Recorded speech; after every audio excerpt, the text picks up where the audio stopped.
इस वीडियो में हम जेपीएससी का एक बहुत ही महत्वपूर्ण टॉपिक नई पर्यटन नीति को देखते हैं जो 2020 में आई थी। यह जेपीएससी के लिए बहुत ही महत्वपूर्ण है। इस नीति के तहत जैसे कि ये झारखंड है, झारखंड में अगर पर्यटन नीति के तहत अगर हम कुछ यहाँ पे निवेश करते हैं, जैसे कि कोई निवेशक यहाँ पे निवेश किया और निवेश किया, मान लीजिए इसका कुल पूंजी होता है 10 करोड़, तो 10 करोड़ तो पूंजी टोटल कितना है 10 करोड़, तो पूंजी का 30% राज्य सरकार उसको सब्सिडी के रूप में दिया जाएगा। मतलब उसको 3 करोड़ क्या देगा, राज्य सरकार देगा, और उसको कितना भरना होगा 7 करोड़। तो ये क्या होता है 30% उसको इसमें सब्सिडी मिलेगा कुल पूंजी में। लेकिन यहाँ पे ध्यान रखना चाहिए कि इसका मैक्सिमम लिमिट राज्य सरकार तय किया है कि 10 करोड़ ही रहेगा। ये 10 करोड़ का मतलब क्या होता है देखते हैं। जैसे कि ये झारखंड है, इस नीति के तहत यहाँ पे अगर यहाँ पे कुछ निवेश कर रहा है कोई निवेशक, और यहाँ मान लीजिए 100 करोड़ का यहाँ पे निवेश कर रहा है, तो 100 करोड़ का 30% तो 30 करोड़ होता।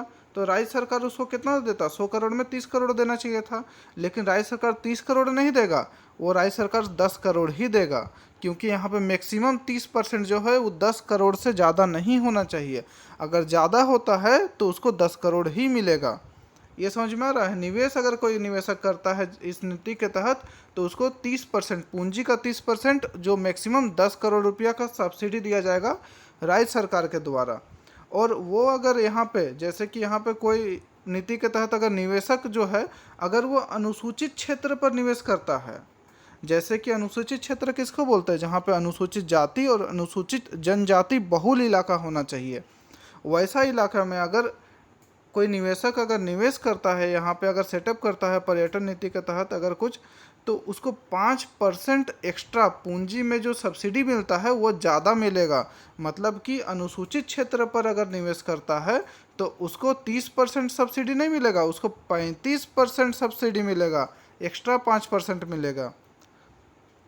इसके बाद देखते हैं टूरिज्म यूनिट पर छूट। जैसे कि यहाँ पे हम लोग अगर कोई निवेशक निवेश किया है तो उसको बिजली तो लगेगा ही ना। यहाँ पे निवेशक को अगर कुछ यहाँ पे प्लांट बैठा रहा है या फिर कुछ कर रहा है तो उसके लिए क्या होगा, जितना बिजली आता है, जितना बिजली का खपत होगा, बिजली का दरों में 30% तक छूट मिलेगा। मतलब कि अगर 1 लाख का इसका एक महीना में अगर बिजली यूज होता है तो 30,000 रुपया राज्य सरकार मतलब कि क्या करेगा, उसमें बिजली बिल में कटौती रहेगा 30% तक का। 1 लाख में 30,000 का छूट मिलेगा, 30% क्या होगा उसका बिजली दरों में कटौती होगा टूरिज्म यूनिट पर। अब देखते हैं आगे। अगर इतना ज़्यादा इसमें पर्यटन नीति के तहत अगर कोई निवेशक लगाता है तो यहाँ पे 1-2 लाख का तो निवेश नहीं करता है, करोड़ों में निवेश होता है। तो उसके लिए क्या करता है निवेशक, क्या करता है लोन लेता है। तो लोन का लेगा तो मंथली इंटरेस्ट भी भरना होगा, और जब मंथली इंटरेस्ट भरेगा तो उसमें क्या होगा, उसमें भी सब्सिडी दिया जा रहा है। मंथली जितना भी उसको सब्सिडी भरना होगा उसका 50% उसको क्या होगा सब्सिडी मिलेगा, वो सरकार तरफ से दिया जाएगा। जो मैक्सिमम कितना तक देगा सरकार, उसको 25 लाख देगा। और कब तक देगा सब्सिडी, 5 साल तक देगा सरकार। जैसे कि अगर इंटरेस्ट जो है वो मान लीजिए उसको 10 साल तक भरना है तो सरकार उसको 5 ही साल तक मदद करेगा यहाँ पे इंटरेस्ट में। अब देखते हैं आगे, नई पर्यटन इकाई पर छूट।